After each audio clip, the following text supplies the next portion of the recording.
우리 한 목소리로 고백합니다. 부활의 소망 가지고 다시 일어섭니다. 부활의 소망 가지고 다시 일어섭니다. 한 번 더 고백하겠습니다. 부활의 소망 가지고 다시 일어섭니다. 부활의 소망 가지고 다시 일어섭니다. 성경에 있는 인물 중에서요, 설교를 가장 재미있게 했을 것 같은 사람은 누구일 것 같으세요? 그 재미있게는 모르겠지만 가장 설교를 잘했을 것 같은 사람은 저는 바울인 것 같아요. 굉장히 아는 것도 많고 논리적이기도 하고, 거기다가 원래는 박해자였던 바울이 예수님을 믿게 된 그런 체험도 있잖아요. 그러니까 바울이 말씀을 전하면 진짜 논리적으로 말씀 잘 설명하고, 또 이전에 박해자였던 자기가 어떻게 예수님을 믿게 됐는지 그것도 함께 전하고, 실제로 바울이 쓴 서신서에 보면 그런 내용들이 잘 담겨 있죠. 바울은 설교를 참 잘했습니다. 정말 잘했을 것 같은 게 아니라 정말 잘했어요. 그런데 잘한 거 말고 정말 설교를 재미있게 했을 것 같은 사람, 저는 그 사람은 베드로라고 생각해요. 베드로에게 있어서 예수님은요, 믿음의 영역이라기보다는 경험의 영역이거든요. 예수님과 함께 있었잖아요. 오병이어 사건, 다들 놀랄 때 베드로도 함께 놀랬고, 풍랑에서 벌벌 떨 때 예수님께서 풍랑을 잠잠하게 하신 거 경험했고, 베드로는 이렇게 설교하겠죠. 예수님이 잡히시던 그날, 예수님 재판 받으실 때 저 예수님을 3번이나 모른다고 했어요. 그리고 닭이 우는데 예수님 말씀이 생각나는 거예요. 그때 딱 예수님하고 눈이 마주쳤는데 제 마음이 무너지는 것 같았어요. 그런데 놀라운 거 뭔지 아세요? 예수님 부활하셨어요. 그리고 저를 찾아오셔서 저한테 사랑하냐고 물으시는데 할 말이 없더라고요. 그러니까 베드로의 이야기를, 이렇게 설교를 들으면 직접 경험한 거니까 정말 재미있게, 또 자신의 연약함 이야기하면서 좌충우돌 정말 말씀을 재미있게 전했을 것 같아요. 왜냐하면 이 초대교회 성도들의 삶에서요, 예수님은 단순히 믿음의 영역이 아니라 직접 경험했거든요. 그러니까 예수님의 죽으심도 보았고 부활하심도 직접 경험했습니다. 오늘날 이제 많은 학자들이 뭐 예수의 부활이 진짜다 가짜다 그런 이야기 하는데, 안 믿는 사람들도 부활에 대해서 연구하면 연구할수록 부인할 수 없는 가장 큰 그 이유가, 부인할 수 없는 큰 사건 중에 하나가 제자들의 변화예요. 불과 며칠 전까지 제자들은 도망다니고 숨어다니고 부인했거든요. 근데 딱 며칠 만에 제자들이 당당하게 예수가 살아났다고 외치고 복음을 전하고 막 그러는 거예요. 뭐 다른 건 이미 2000년이 지났으니까 뭐 그때 정말 죽었냐 안 죽었냐 이런 거는 모르겠지만, 확실한 증거, 제자들의 변화만큼은 누구도 부인할 수 없거든요. 이건 부활 말고는 설명이 안 되는 거죠. 그러니까 제자들은 직접 예수님의 죽음도 보았지만 부활도 경험했어요. 그러니까 그들의 경험의 영역이거든요. 그리고 부활만 경험한 게 아니라 예수님이 하늘로 올라가시는 것도 직접 봤습니다. 예수님이 이제 부활하신 후에 제자들과 만나신 이후에 하늘로 올라가시거든요. 그때 2가지를 약속하십니다. 그러니까 제자들이 2가지 약속을 듣는데, 첫 번째는 나는 하늘로 올라가지만 성령 하나님을 너에게 보내줄 거다. 성령 하나님이 오실 거다. 그렇게 약속해 주고요. 그리고 예수님 올라가세요. 올라가니까 제자들이 하늘을 쳐다보고 있으니까 천사들이 예수님 다시 오실 거다, 그 약속도 해줍니다. 그게 사도행전 1장 10절에서 11절이거든요. 올라가실 때 제자들이 자세히 하늘을 쳐다보고 있는데, 흰옷 입은 2사람이 그들 곁에 서서 이르되, 갈릴리 사람들아 어찌하여 서서 하늘을 쳐다보느냐? 너희 가운데 하늘로 올려지신 이 예수는 하늘로 가심을 본 그대로 오시리라. 그러니까 예수님이 부활하고 가실 때 제자들이 2가지 약속 받은 거예요. 성령님이 오실 거다, 그리고 예수님도 다시 오실 거다. 그래서 제자들이 예수님 승천하신 후에 어디 안 가요. 예루살렘에 있어요. 예수님 거기서 성령을 기다리라고 했으니까. 아니나 다를까 머지않아서 바로 성령 하나님이 그들에게 오셨어요. 그게 그 모습이 사도행전 2장 1절에서 4절까지 정말 잘 나타나 있거든요. 오순절 날이 이미 이름에 그들이 다 같이 한 곳에 모였더니, 예수님이 떠나지 말라고 했으니까, 성령님 오신다고 했으니까 기다리고 모였더니, 호련히 하늘로부터 급하고 강한 바람 같은 소리가 있어 그들이 앉은 온 집에 가득하며 마치 불의 혀처럼 갈라지는 것이 그들에게 보여 각 사람 위에 하나씩 임하더니 그들이 다 성령의 충만함을 받고 성령이 말하게 하심을 따라 다른 언어로 말하기 시작하니라. 그러니까 예수님의 부활도 받고 예수님이 약속하신 거 예루살렘을 떠나지 말고 성령님 보내줄 테니까 기다려. 그러더니 성령 오신 것도 경험했어요. 이제 제자들이 남은 약속은 하나예요. 예수님 다시 오시겠다. 그러니까 제자들이 성령 하나님을 경험하고 예루살렘에 그대로 남아 있습니다. 예수님 곧 오실 거니까.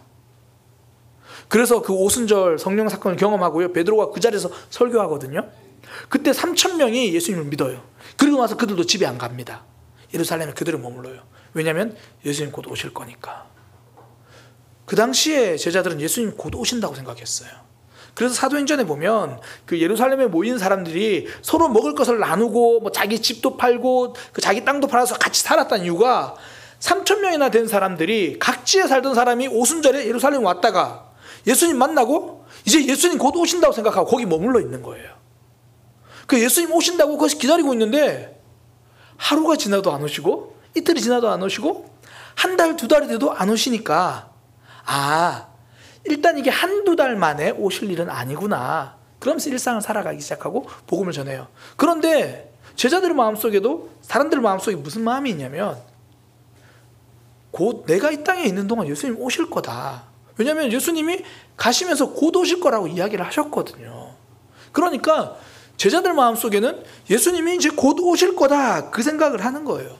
그러니까 죽음도 직접 받고 부활도 직접 받고 승천하신 것도 직접 받고 성령이 오실 거니까 기다리라고 성령도 오셨고 이제 예수님 오신다고 하니까 그 예수님 기다리고 있는 거예요. 오늘날 예수님 곧 오십니다 이러면 무슨 이단처럼 보는데 성경적인 말씀입니다. 예수님 곧 오세요. 그런데 단지 그때와 그 시가 2024년 8월 15일이다 이래 되면 이제 이단이 되는 거예요. 날짜를 말하기 시작하면. 우리나라 그런 일이 있었잖아요. 1992년 10월 달에 그 다미성교회라고 나라 전체가 한 차례 홍역을 치렀어요. 우리 어른들은 아마 기억하실 거예요.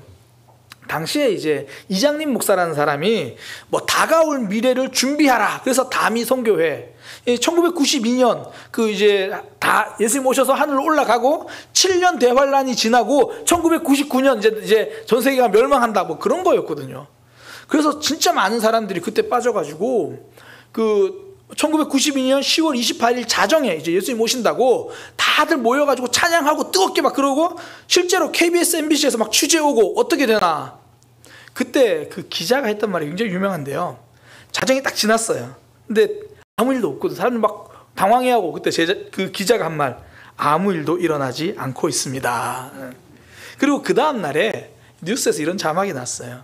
그들은 하늘로 올라간 것이 아니라 각자 집으로 돌아갔습니다. 그러니까 그들처럼 막 예수님 몇 월 며칠에 오신다고 말하는 거 그건 모두 이단이에요. 성경은 그때를 알 수 없다라고 이야기하거든요. 다음 주 딱 말씀이 그거예요. 그때를 알 수 없다. 그런데 분명한 건 예수님 오신다는 거예요. 그리고 당시 사람들은 예수님이 우리가 살아있는 동안 당연히 오실 거라고 믿고 있었거든요. 데살로니가 교회 성도들도 그래요. 지금 복음을 받아들이고 예수님 믿었어요.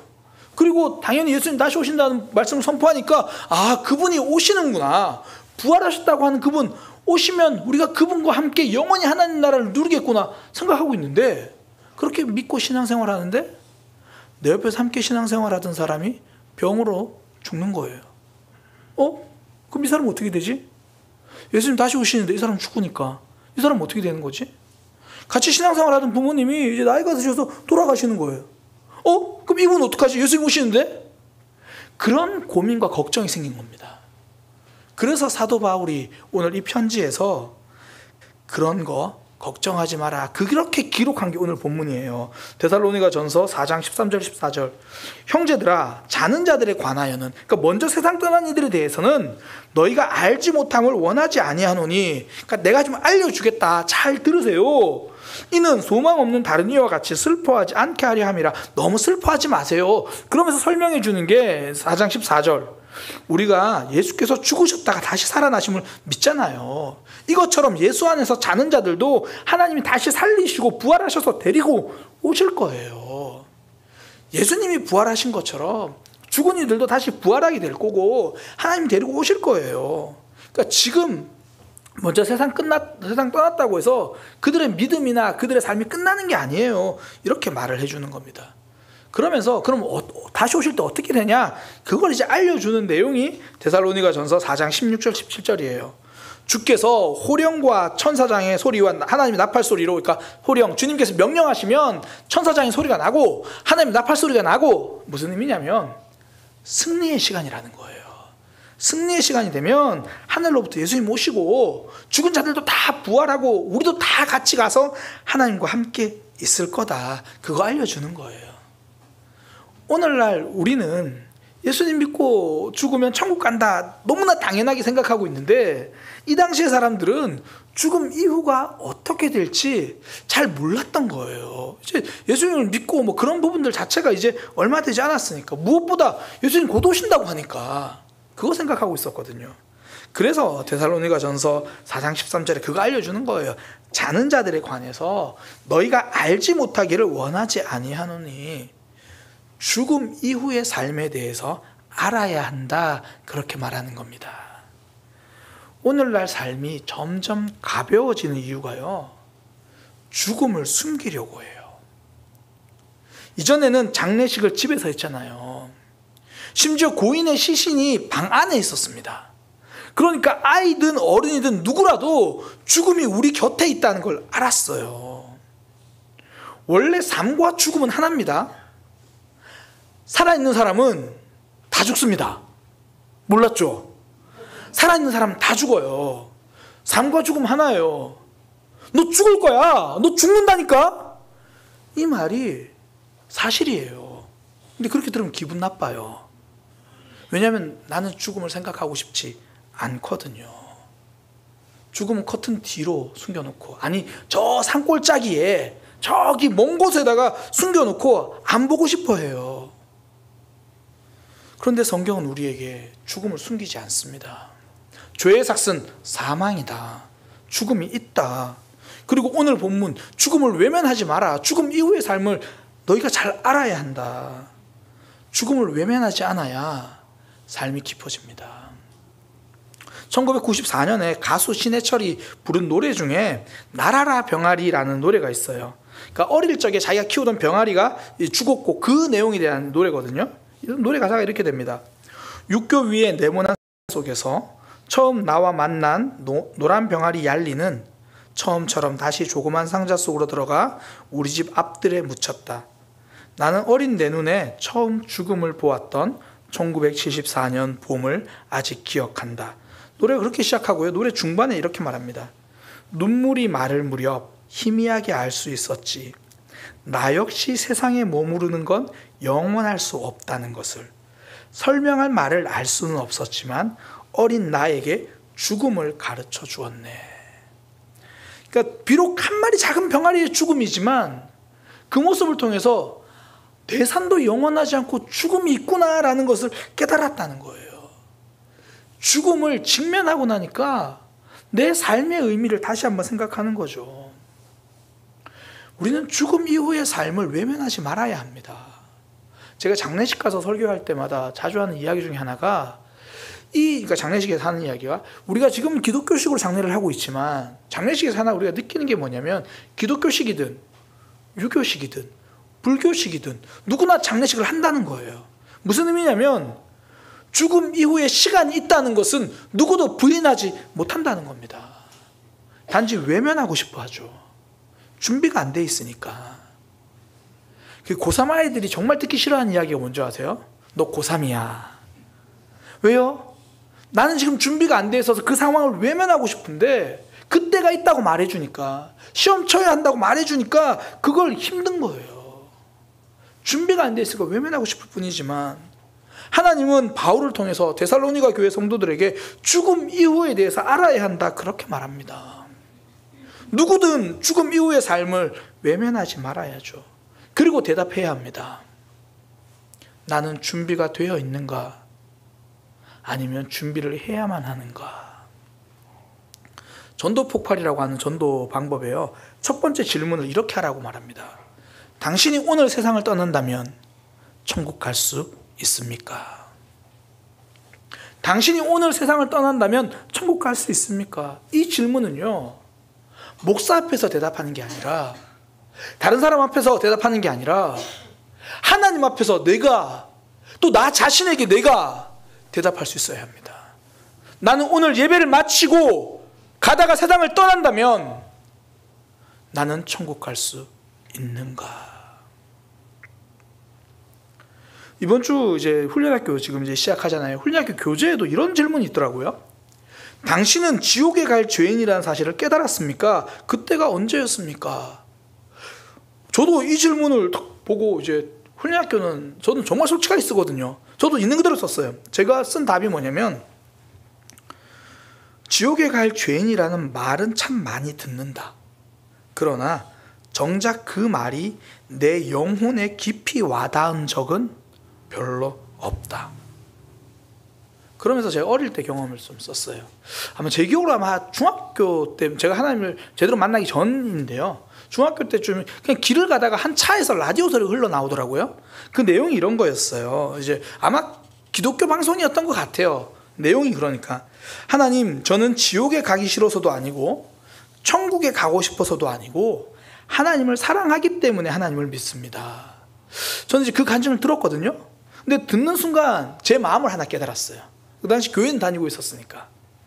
나는 천국 가고 싶다는 마음으로 믿는 것도 아니고, 하나님 사랑한다는 마음으로 믿는 것도 아니고, 지옥 가기 싫은 마음이 제일 크구나. 제가 이때 어렴풋이나마 지옥에 대한 생각을 했던 것 같아요. 그때 말고는 사실 그런 생각을 잘 못했거든요. 그러니까 이번 훈련학교 그 질문을 통해서 다시 한번 죽음 이후의 삶에 대해서 생각하는 거죠. 우리 중 그 누구라도요, 당신은 지금 천국 갈 준비가 되어 있습니까? 죽음 이후의 삶이 준비되어 있습니까? 이 질문을 앞에 그 누구도 그냥 넘길 수 없습니다. 이미 구원받았다고 확신하는 사람이든지 아니든지 모두가 다시 한번 이 말씀, 죽음 이후의 삶에 대해서 생각해 보기를 원합니다. 나는 준비가 되어 있는가? 그렇지 않은가? 혹여나 이 시간에 이 질문 앞에 나는 정말 남들 앞에 모르겠지만 정말 나 혼자서는 자신 있게 대답하기 힘들다면, 다시 한번 예수님이 내 인생의 주님이신지를 점검하고, 내 계획, 내 삶, 내 감정, 내 인생이 주인은 아니었는지 다시 한번 돌아보기를 원합니다. 어쩌면 우리 인생에서 가장 중요한 질문은 당신의 이름이 무엇입니까? 당신의 꿈은 무엇입니까? 이 질문이 아니라, 오늘 당신의 삶이 끝난다면 천국에 갈 수 있습니까? 이 질문이 가장 중요한 질문일 수 있습니다. 그래서 데살로니가 전서 4장 13절에 형제들아, 자는 자들에 관하여 너희가 알지 못함을 원하지 아니한다. 그거 꼭 알아야 한다. 죽음 이후의 삶에 대해서 이야기를 하는 거예요. 그러면서 이야기해 주는 게, 성도는 그 죽음 이후에 부활이 있다. 이게 4장 14절부터 그 내용이에요. 우리가 예수께서 죽으셨다가 다시 살아나심을 믿을진데, 이와 같이 예수 안에서 자는 자들도 하나님이 그와 함께 데리고 오시리라. 예수님 부활하셨고 그 부활이 우리의 부활도 된다라는 거예요. 이 말씀이 이제 선명하게 딱 선포해 준 게 고린도후서 15장 20절이거든요. 이렇게 이야기합니다. 이제 그리스도께서 죽은 자 가운데서 다시 살아나사 잠자는 자들의 첫 열매가 되셨도다. 예수님이 부활하셨으니까 그 다음 우리도 부활한다는 거예요. 그러니까 이런 이야기죠. 제가 길을 가는데 요즘 이제 곧 봄이 되면 트럭에서 꽃나무들 많이 팔잖아요. 그 지나가는 어떤 분이 이거 사가세요. 이거 사가서 그냥 땅에 꼽아만 놓으면 올 가을에 사과 먹을 수 있을 거예요. 그래서 제가 샀어요. 그래서 진짜 땅에 꼽아 놓으니까 잘 자라는 거예요. 가을이 딱 됐어요. 딱 기대했는데 배가 열렸어. 그래서 제가 생각하는 거지. 그래, 이 나무가 실수했구나. 이제 그 다음엔 사과가 열리겠지. 아니죠. 첫 열매가 배가 열렸으면 다음 열매도 배가 열리는 거예요. 첫 열매 예수님이 부활하셨으니 다음 열매인 우리도 부활하는 거예요. 예수님의 무덤은 비었습니다. 그러니 우리도 죽음이 끝이 아닙니다. 예수님의 무덤이 비어있으니 우리는 다시 시작할 수 있습니다. 죽음도 우리의 삶을 끝내지 못하기 때문에 그 무엇도 우리의 삶 끝나지 않는다라는 거예요. 우리가 자녀들이 시험을 치고 그러다가 혹시 시험에서 안 좋은 성적 거두고서 막 좌절하고 있으면 마음 아프잖아요. 아우, 그 떨어진 것도 마음 아프지만 그것 때문에 막 포기하고 좌절하고 있는 게 더 마음 아프잖아요. 저거 인생 길게 보면 아무것도 아닌데 이게 하나님의 마음이에요. 물론 너 힘든 거 알아. 너 괴롭지. 그런데 너는 죽음도 끝이 아닌 사람이야. 그걸로 좌절하지 말고 다시 힘냈으면 좋겠다. 너는 죽음도 이긴 사람이야. 그 이야기죠.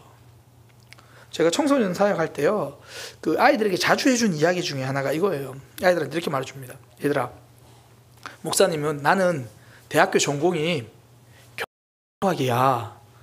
그리고 내 아내는 대학교 전공이 환경공학이야. 그리고 김현수 목사님 대학교 전공이 국어국문학과야. 그러니까 전부 다 전공을 살린 사람은 아무도 없다는 거예요. 그 당시 함께 사역했던 전도사님은 국어를 나왔거든요. 그러니까 그런 거예요. 그러면서 지금 너의 결정, 지금 너의 실패가 끝이 아니다. 그것이 눈앞에 보이는 것이 너의 삶 무너뜨리는 게 아니다. 우리의 삶, 죽음도 이긴 부활이 말씀하시는 거예요. 그런데 무엇이 우리 삶을 포기하게 만듭니까? 힘들 수는 있죠. 정말 안타깝고 무너진 마음이 있을 수는 있어요. 그러나 기억하십시오. 죽음도 내 발목을 잡지 못합니다. 그래서 성도는 다시 일어설 수 있는 거예요. 이번에 이제 사랑 나눔 님이 혈액암으로 방사선 치료를 받으셨잖아요. 지난 목요일에 이제 방사선 치료가 끝났는데, 그리고 감사의 내용을 보내주셨어요. 그 중에 이제 몇 가지를 소개하면 이렇습니다. 지금부터 죽음을 준비해야겠다는 마음과 남은 날을 계수하는 마음을 주셔서 주어진 하루를 소중하게 최선을 다해 살아가겠다는 마음을 주셨습니다. 자연스럽게 걷고 듣고 보고 숨쉬고 잠자고 먹을 수 있는 모든 것이 다 주님의 은혜이며 일상의 하루가 얼마나 감사한 일인지 깨닫게 되었고 모든 일에 감사가 더욱 넘치게 되었습니다. 치료 결과와 상황에 주목하면 일희일비할 수밖에 없지만 믿음으로 주님이 주인이시고 주님이 나를 최선의 길로 인도하시며 지금도 나와 함께 하신다는 믿음을 붙들고 주님 임재 안에 거할 때 모든 어두움과 두려움을 이기게 됨을 다시 한번 깨닫게 되었습니다. 상황만 보면 일희일비할 수밖에 없지만 하나님 바라보면 모든 어두움과 두려움을 이기게 된다. 이것이 부활의 능력이죠.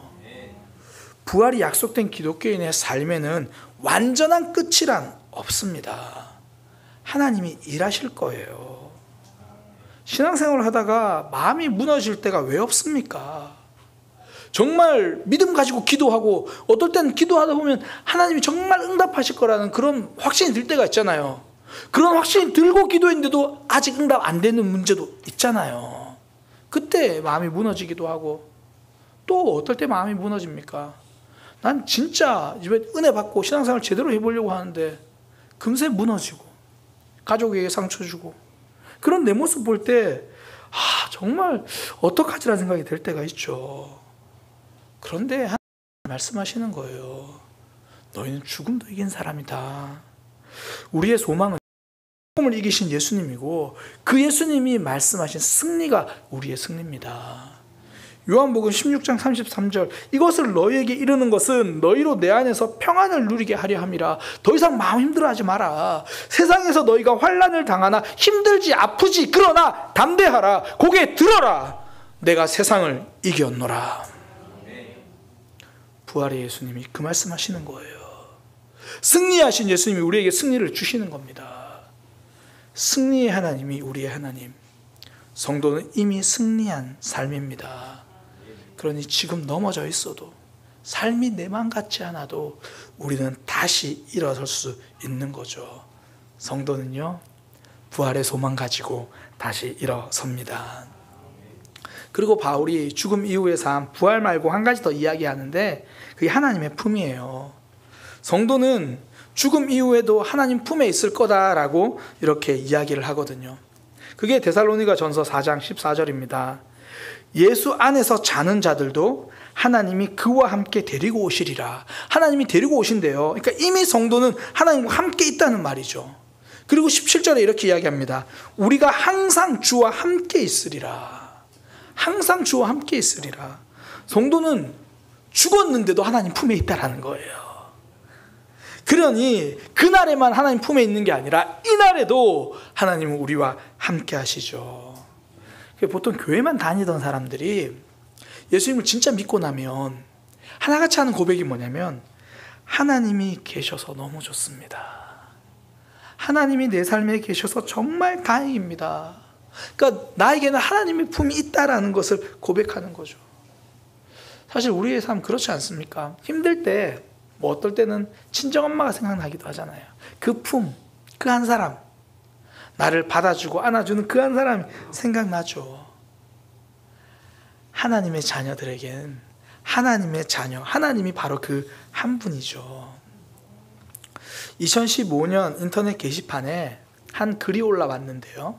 제목이 저 좀 축하해 주시면 안 될까요? 라는 제목의 글이 올라왔습니다. 이런 내용이었어요. 저 좀 축하해 주시면 안 될까요? 그리고 쓴 글이 24살 여학생입니다.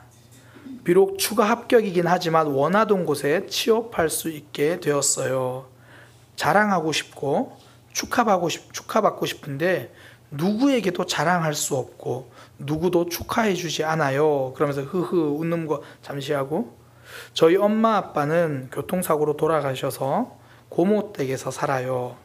사촌보다 먼저 취업한 걸 고모가 아시면 분명 힘드실 테니까 또 대학교 친구들도 아직 구직 중이라 말도 못하겠고 엄마 아빠가 있으면 저녁에 치킨도 시켜 먹고 했을 텐데 혼자만 기뻐하고 혼자 축하하고 있어요. 너무 칭찬받고 싶어요. 같이 기쁨을 나누고 싶고 자랑하고 싶어요. 저 좀 축하해 주세요. 이렇게 이제 글이 올라온 거예요. 그 글에 누가 댓글을 달았는데 댓글에 아이디를 이렇게 이름을 바꿔서 달았어요. 아이디가 뭐냐면 사랑하는 엄마가 그러면서 이렇게 댓글을 달았어요. 딸 축하해. 거봐. 열심히 한 거 다 돌아오지. 취업했으니 맛있는 거 사 먹고 돈 벌어서 여행도 많이 다니고 옷도 예쁜 거 입고 해. 출근하는데 엄마가 아침밥 못 챙겨줘서 미안해. 그래도 우리 딸 워낙 야무져서 안심이 된다. 딸, 뒤에 항상 엄마 아빠가 있으니까 기죽지 말고 다녀. 사랑해, 딸. 누가 이렇게 댓글을 써준 거예요. 아무도 나를 축하해 주지 않는다고 생각할 때 그 마음 따뜻한 한 사람의 댓글. 아, 나에게도 나를 그렇게 사랑해 준 엄마 아빠가 있었지. 그분이 하늘에 계신다면 나를 보고 계시겠지. 우리도 가끔씩 혼자 신앙생활 하는 것처럼 느껴질 때가 있잖아요. 답이 안 보이고 해결 안 되면 지금 하나님은 뭐 하시나? 난 왜 이렇게 변하지 않잖아요.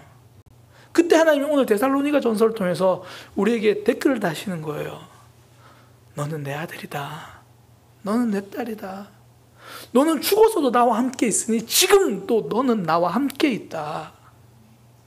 내 아들아, 내 딸아, 하나님의 자녀들아, 하나님 품이 너희에겐 있다. 하나님이 그 말씀하시는 거예요. 하나님을 믿는 백성은 언제나 찾을 수 있는 하나님의 품이 있습니다. 오늘 말씀이 우리에게 죽음 이후에 대해서 알려줘요. 죽음 이후의 삶 있다. 그거 기억하라. 그러나 성도는 죽음도 끝이 아니다. 부활한다. 부활뿐 아니라 죽음 이후에도 하나님의 품에 있다. 예수님 다시 오실 때에 그걸 누릴 수 있다 그러죠. 그리고 그날에만 누리는 게 아닙니다. 그날에 누리는 복 우리는 이 땅에서도 누릴 수 있죠. 아직 오시지 않았습니다. 그러나 성령님이 이미 우리에게 오셨죠.